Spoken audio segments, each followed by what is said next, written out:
I'm NoTrLPS, a Battle for Dream Island fan of over 5 years now, I think. If you are watching this video, you are probably either interested in watching BFDI or have been asked to watch BFDI by someone who is a fan of it.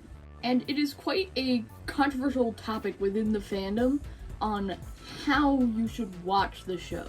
It's more complicated than it might initially seem. For most shows where this is a debate, the question is what episodes you can skip.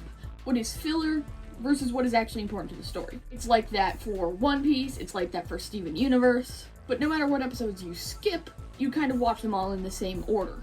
Episode by episode, season by season, it's very simple. Battle for Dream Island is different. There aren't really filler episodes. Because of the format of the show being a sort of Total Drama Island Survivor type of competition, almost every episode, someone gets eliminated. And if you skip that episode, you will miss that character's elimination, and you will miss what characters are up for elimination by the end of that episode. So you will be missing context pretty much no matter what episode you skip. Basically, you need to watch all of them. It's kind of imperative. The question for Battle for Dream Island is what order the episodes should be watched in. Because for Battle for Dream Island, watching by the order of the seasons and watching by the order that the episodes are released are not the same thing. It's a little bit complicated, but I'm going to try and explain this to you. Back in like 2010 or whatever, the creators were just children at this time. They make season 1 pretty much without a hitch, right? Season 1, episode 1, and then they end with the finale of season 1. No interruptions, smooth sailing, it's just season 1. That's fine. Then the show's creators, who are twins, Cary and Michael Huang, start season 2. And they come out with 5 episodes of season 2. Which, by the way, episode 5 is like 4 episodes in a video game wrapped up in a trench coat, but that's a separate issue. They get up to episode 5 in season 2, and then the show goes on an indefinite hiatus, because I think they go to school or something. So season 2 is on hiatus for like years, and the channel is nearly dead. They're not really doing much. And fans are getting impatient. They're like, we want more Battle for Dream Island content, right? These boys, these twins, these rapscallions, decide to release episode 1 of season 3, not episode 6 of season 2. So, we have season 1, we have an unfinished season 2, and then we have season 3, episode 1 of season 3. And then, get this, season 3 also goes on hiatus. So we have season 1, we have season 2, which is on hiatus, and we have season 3 that's on hiatus. And season 3 only has 1 episode. Okay. So then we pass a few more years, and people are confused with what's happening with this show. And then, they drop episode 1 of season 4. So there's 2 unfinished seasons between season 1 and season 4. Season 2 and season 3, chronologically, come before season 4, but they're incomplete. Okay? Season 4 doesn't really go on a massive hiatus. Season 4 is fine, it's chill. Until episode 16, where it splits off into 2 separate shows, one of which is a continuation of season 4, and the other of which being season 5. So now, season 4 is still releasing episodes, but we know what season 5 is going to be. Episode 1 of season 5 sort of drops near the end of season 4, and then once season 4 is wrapped up, it continues.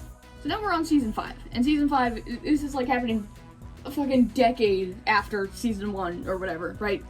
We're on season 5, that's going well for a while, until one of the twins, and I'm not even shitting you, opens a fortune cookie that tells him to bring back season 2.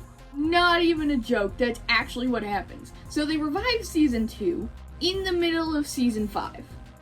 And they continue releasing episodes for both of those seasons simultaneously. They take turns. An episode of season 5 releases, and then an episode of season 2.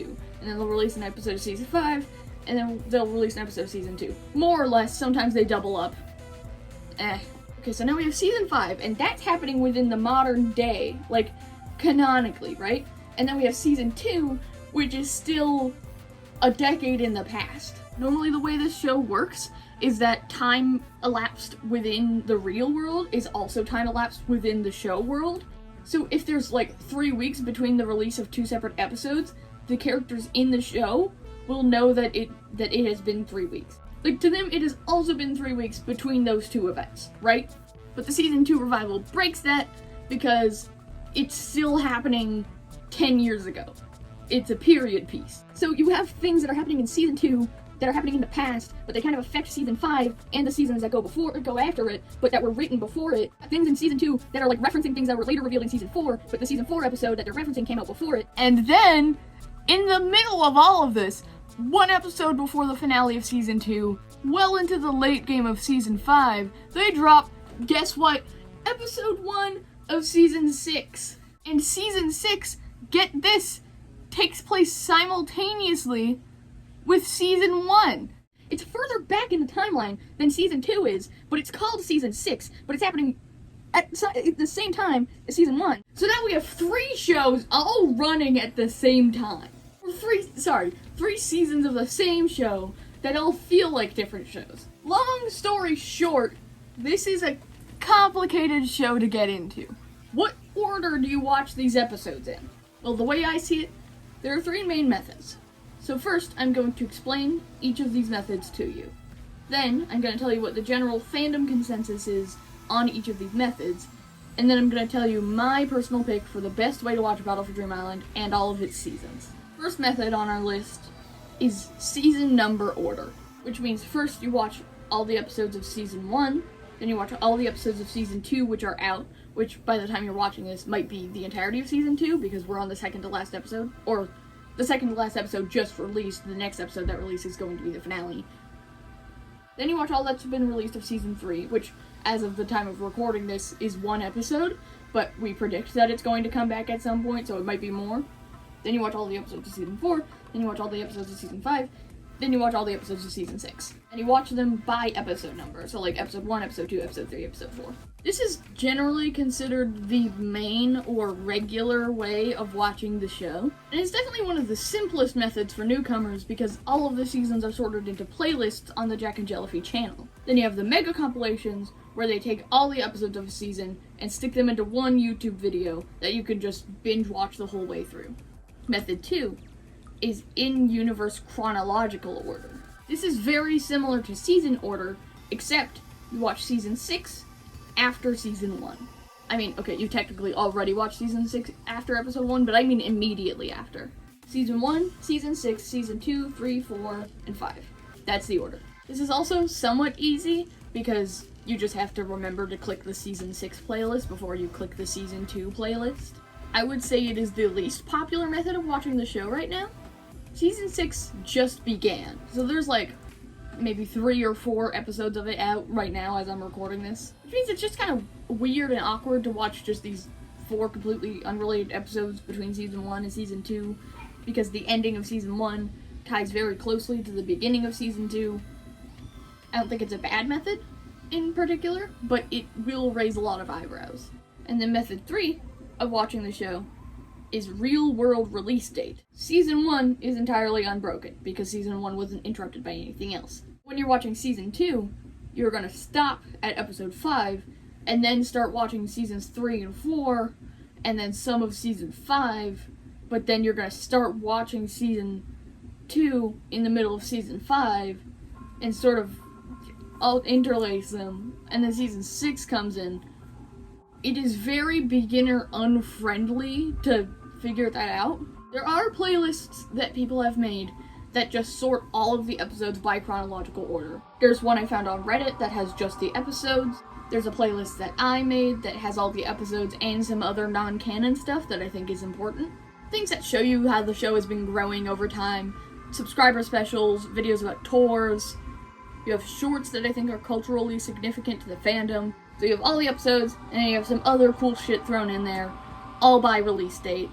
I think both are fine. I think the one with just the episodes probably makes more sense for a first-timer.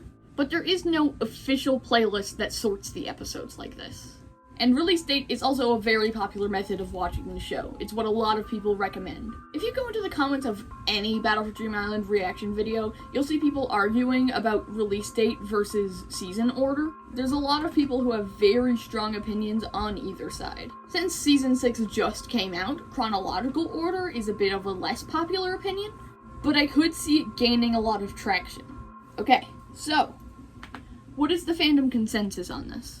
Well, there's obviously no consensus. I just told you that it is a very controversial topic. There's people on both sides. But I think, in general, most people are going to say that you should watch the episodes in season order. Season 1, Season 2, Season 3, so on. This means that you will be jumping forward 10 years in the middle of Season 2. Not canonically. In universe, that much time has not passed. But in real life, that is how much time has elapsed between Season 2, Episode 5 and Season 2, Episode 6. You're going to see a big jump in animation quality, in voiceover quality.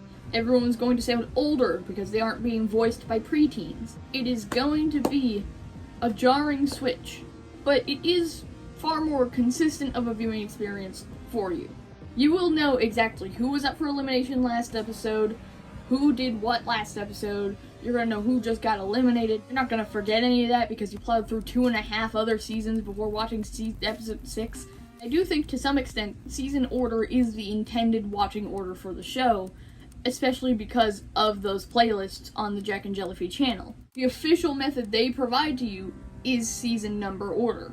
Pre-hiatus Season 2 and post-hiatus Season 2 are kind of clumped together, even if there was a decade of time between them. My personal choice for the best way to watch the show is release order, especially when it comes to Season 2 and Season 5. It's hard to explain how tightly woven post-hiatus Season 2 and Season 5 are without giving you massive spoilers for both of those seasons. But let me tell you, they reference each other with jokes, they reference each other with plot. There are things from post-hiatus Season 2 that are sewn into the fabric of Season 5. And while it might not be the intended viewing experience, I do think release order is the expected viewing experience. They're assuming that you're watching by release date because that's how they're releasing them, you know? If you watch post-hiatus Season 2 without having seen Seasons 3, 4, or especially Season 5, you're going to be confused on a lot of stuff. You're going to be able to tell that you're missing big context. And the characters are also missing that context because the things haven't happened yet. But you know what they are. You can point to them as a viewer and be like, oh, that's the thing from the later season. But from the episode that came out 6 years before this. But it takes place after it. Like, oh, that's where this character learned this piece of information. Oh, that's what they were referencing when they said this in the later season. And some of those things are going to make sense in Season 2, yes, but a lot of them aren't. You're going to know that you're out of place in time. Post-hiatus Season 2 makes it very clear that you are, that you, the viewer, are not in the 2010s like the characters are. It is very aware that it is out of place in time, and it acknowledges that by referencing things that happen in the future in universe, but in the past in real life. I could not personally imagine what it would be like to watch Season 2 from Episode 5 onward without having the context of the episodes that came before it. And it's not incomprehensible, you can still tell what the story is, but there's just gonna be a lot of moments that won't make any sense. And if you're watching a Season 2 episode that reveals something or does something that's important later in a Season 5 episode, who's to say that you're going to remember that thing once you have watched 2 seasons in between those 2 moments? You're gonna have to watch whatever is out of Season 3, you're gonna have to watch the entirety of Season 4, and you're gonna have to watch like half of Season 5 before you reach any of the episodes that have anything to do with the stuff that happened in Season 2. The seasons are not dependent on each other, but they are supporting each other. They are incomplete without each other. But it is very confusing to watch episodes of what is essentially 2 separate shows interlaced like that. Us longer-term fans who have been watching the show for a while and watching the episodes as they release, we have weeks between episodes to discuss what just happened. Episode whatever of Season 2 comes out, and us fans have a while to mull it over, to maybe rewatch the previous episode of that season, to see how everything fits into place, to discuss it, to chew on it. All before the next episode of Season 5 comes out and we get to do the same thing again. You, as a first-time viewer, who maybe is binging the entire show and just plowing through the whole thing, it's gonna be very sickening. It's gonna give you whiplash. Before you can even process something that happened in Season 2, you're already watching the next episode of Season 5. And I can't imagine that's going to be a very good viewing experience if you have a short attention span or poor memory. But I also think poor memory is a problem with the season order. Both viewing methods have major problems.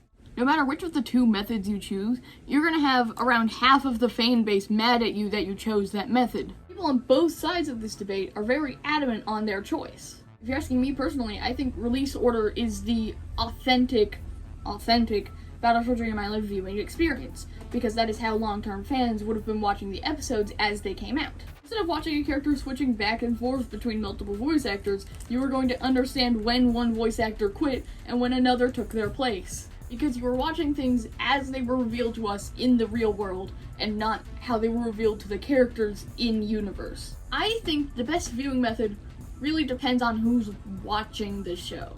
If you want to understand all of the jokes that reference each other in the separate seasons that are happening at the same time, then release order is the method for you. But if you don't trust yourself to keep track of what's happening in each season, if you don't trust yourself to remember the events of episodes 1 through 5 of season 2 after watching, 3 seasons in between it and episode 6, if you want to watch the show based on the playlists that the creators have put them in, then you're going to want to watch by season number order or chronological order, which we've kind of forgotten about. They're kind of the exact same thing. Again, I'm releasing this video pretty soon after season 6 was revealed. There's not much of the show out yet. By the time you are watching this, I don't know how much longevity this video is going to have. The season might be over. It seems very disconnected from all the other seasons of the show. So you're not really going to be spoiled of anything that happens in the later seasons if it references something that happened in an episode that came before it in real life, but after it in the show. I would just ask someone about it because this video is static, but the internet is not. Does that make sense? I don't know what happens in season 6, because season 6 has how many episodes? 4 right now? 3 episodes? But if you're watching this after season 6 has already concluded, then people will be able to tell you whether or not it's going to spoil future seasons, right? Because if season 6 suddenly references something from season 5, because it came after season 5 in real life, but before season 5, you see what I'm getting at here? It's very complicated. They're kind of the same thing. No one has watched the show purely by chronological order yet, so you could be the first. You could pioneer this. You could be the first person to watch the show raw in chronological order. Think about that. Also, I just realized that I took my jacket off and I moved this plushie, and that was probably jarring for you. I'm sorry. So long story short, if you think you can handle watching season 2 episodes and season 5 episodes at the same time, definitely do release date order, because that is how everyone else is watching the show. And that is how you're going to be watching the show once you have been caught up. Once you are entirely caught up on the show, no matter what, you're going to be watching it in release order, because that's how it's being released. You're going to watch the episodes as they come out. So you can either watch by release order the whole way through, or you can watch it all by chronological or season order and then switch to release order once you're caught up. But if you don't think that watching 2 seasons of the same show sounds appealing even a little bit, then watch by season order number. And if you're curious about chronological order, either ask your friend that recommended the show to you about it, or ask, r/Battle for Dream Island or something. They'll be able to tell you what is up with season 6, and whether or not it's okay to watch it immediately after season 1. Now, I do have a confession to make. Those may not be the only 3 ways to watch the show. I haven't told you how I first watched the show as a newcomer. It was quite a controversial choice. A lot of people will argue against this sentiment, but there are a decent number of people who stand by it. Maybe even in equal amounts to the amount of people who like the release date order the most. If you are impatient, if you struggle seeing things through, some people will recommend you start with season 4. I tried watching season 1, episode 1 as my beginning when I joined this fandom, and I was looking at it, and I thought, this can't be what people are obsessing over. This is, quite frankly, kind of terrible. Remember, it was made by 2 11-year-old boys in their free time. The animation is ugly. The voice acting is awful. They haven't nailed their comedic timing yet. It is unpolished and poor quality. So, I asked around on Instagram. By the way, the only reason I started watching this show is because Instagram kept on pushing it into my feed, even though I did not want it to, and I just gave up. I relented. I was like, fine, I'll watch this show. and then it was my favorite thing for the next half a decade. So I asked around, and someone on Instagram, I forget their username, told me, "You're going to want to start with episode 1 of season 4. You are going to be missing context, but it is a more enjoyable experience."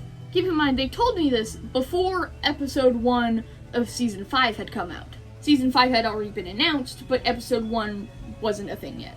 So I started with season 4, episode 1, and I loved it. I thought it was hilarious, and I was hooked. If I had forced myself to watch from season 1 in order, because at the time this happened, season order and release order were also the same thing, I don't think I would have ever gotten into the show in the way that I did.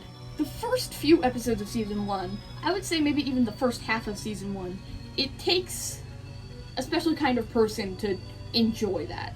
And if you don't enjoy it, it's a bit to sit through, or maybe even wade through or slog through, depending on how much you dislike it. Season 4 has a similar but definitely different brand of humor. It is more fast-paced, and it is something that definitely appealed more to me at the time when I first watching it. And it's still, I think, my favorite season to date. So if this method worked so well for me, why am I so hesitant in recommending it to you? Well, it's for the same reason I don't like season order, and that is a lack of context. There is a lot of context from the first 3 seasons, especially the first season, that season 4 assumes you know, because it's season 4. It assumes that you know who won season 1, the conflicts that happened in season 1, the friendships that were formed in season 1, the alliances and teams that were formed in season 1. There are 2 characters that had a very big conflict near the end of season 1, where the conflict is like sort of a big thing in the entirety of season 4, and you're just gonna have no clue what any of that is about until they info dump in episode, I think 22, where they re-explain the whole conflict.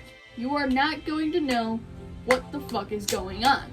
Season 4 also has a shit ton of characters, 64 contestants, and 2 hosts. There are already a lot of new characters to keep track of in season 4. There are characters who had appeared in, like, the background or such of previous seasons. They had been mentioned by name, but they didn't have any roles, like they did in season 4. So instead of being introduced to, like, I don't know, 40-ish new characters that you have to try and figure out who they are, you're going to be introduced to 66 new characters where you have no clue who they are and you have to try and figure out who they are. And it is a massive cast that makes far less sense when you haven't watched the previous seasons. But that's not even the only season that people recommend you start with. Some people say, oh, you should start with season 2. Season 2 is just like an upgraded, sort of better version of season 1. Some people might even say that you should start with season 5, which I think is insane. Do not do that. Do not start with season 5. You will be so lost. I don't care if it's the best season. Do not start there, okay? Starting with season 6 would just be funny. If you want to be funny, you should start with season 6. Starting with season 2, I think, is better than starting with season 1, because it does explain to the viewer pretty quick what happened in season 1. It's like, oh, this is why we're mad at this character, but season 4 doesn't really explain that. I think season 2 does a better job at explaining who won season 1, as opposed to season 4. Really, no matter which of these later seasons you start on, you're going to be missing the context from season 1. Season 1 is a bit of a slog, maybe, but it is important to the lore. So, what do? Try your best to just push through season 1. Do your honest best. Be like, okay, I'm gonna sit down, watch like at least 5 episodes of it, right? And go into it knowing that you're watching what is essentially a Newgrounds type of animation made by 2 children and voice acted by 2 children and animated by 2 children. It's made entirely by 2 random kids. Don't go into it expecting something good. It's not gonna be good yet. It gets good later. And I know that's the most annoying thing to hear when you're watching a new show. Oh, just wait, it gets better. I know, I'm sorry, but that's how it is. As the people who make the show mature, so do the characters. And as the cast of people who are writing the show and producing the show gets more diverse, so do the characters. But at the beginning, you're watching just 2 kids' fucking stream of consciousness play out on screen. That is season 1. And you're gonna have to go into season 1 thinking about that the entire time. So try to get through season 1 Watch maybe 5-6 episodes, and if you really aren't feeling it, if you feel like giving up on the show altogether, then skip to season 2. You're going to want to watch a recap of what happened in season 1, though. And there are a few recaps out there, but right now, I'm gonna try and give one to you. Just as a little treat. I'm gonna put a picture of my dog on the screen, and as long as my dog is on the screen, I am spoiling season 1 for you. I'm giving you a recap of the most important things that happened in season 1. Once the dog is gone away, you can continue watching the video spoiler-free, okay? This is the recap of season 1. If you have already attempted to watch season 1 and failed and are trying to move on to season 2. Here we go. These are the important things. Number 1, Pencil, Match, and Bubble form an alliance together, meaning they'll help each other throughout the competition. Pencil and Match are pre-established friends. The character named Ice Cube also wants to join their alliance, but isn't able to until Match is eliminated. Pencil, Match, Bubble, and Ice Cube are all sort of part of the same team, or same alliance, so to speak. That becomes relevant in season 2. You need to know about the host of season 1, called the Announcer. The Announcer is somewhat cruel, but generally just a silly guy. Like, he does kill and torture the contestants, yes, but every object show host kind of does that, so he's not that special. He maybe has magical powers. And then there's the Fiery, Leafy, Bubble dynamic. During the latter half of season 1, Leafy and Bubble sort of have this on and off friendship situation where, like, they both want to be friends with the other, but they're both heavily judging each other for each other's actions. Bubble's like, Leafy, you're trying too hard to be kind, and Leafy's like, Bubble, you aren't kind enough, and Leafy thinks of kindness as a commodity that you can have more of than other people, and she sees herself as the kindest person alive, so that's a whole thing, and Bubble doesn't like it. And then there's Fiery, and he's just, like, kind of there. In the season finale, viewers vote on who gets to win, and Fiery wins Dream Island. And Fiery lets everybody onto the island except for Leafy. And Leafy is pissed off at this. So, she buys Dream Island from the Announcer. That pisses everybody off. They sentence her to death, literally. I'm not even exaggerating. Roll the clip. I think Leafy deserves the death penalty. Yeah! They give her the death penalty, but Fiery saves her from being murdered, and they make up, and Fiery's like, I didn't actually want Dream Island, I just wanted you and your friendship, and then it's very sweet. That's season 1, okay? You better have tried to watch it. I'm looking at you. Okay, get my dog out of here. So, what is the actual conclusion here? Start with season 1, episode 1, and just try to watch that all the way through. I believe in you. You have the endurance. You have it inside of you. But if you don't, if you give up, if you decide you're not fucking with it, that's okay. I forgive you. Try season 2 instead. But, if you're going purely by what I think is best, we're gonna stop at season 2, episode 5, and start watching the show in order of when the episodes were released, using one of the 2 playlists I mentioned earlier. That is how I think newcomers should watch the show. That method isn't going to work for everyone. There are going to be people who disagree with me. So remember what I said earlier about the pros and cons of chronological versus season order versus release date. It is a very hot topic in the community, and there is no defined correct or incorrect way to watch the show. I'm just letting you know what I think is best for you, and what other people think is best for you. And keep in mind, while I did say that most people tend to agree that season order is the best, I did ask Reddit about this, and they're quite split. I do still think season order is the most popular, but a lot of people said that release order is the best. Just keep in mind that it will contain spoilers, the post itself and the comments beneath it. So, maybe don't look at it, actually. Watch the show in whatever order you think is best, based on the information that you learned in this video, okay? You got this. That right there is a character from this show. And so is that little guy right there. I really like this show.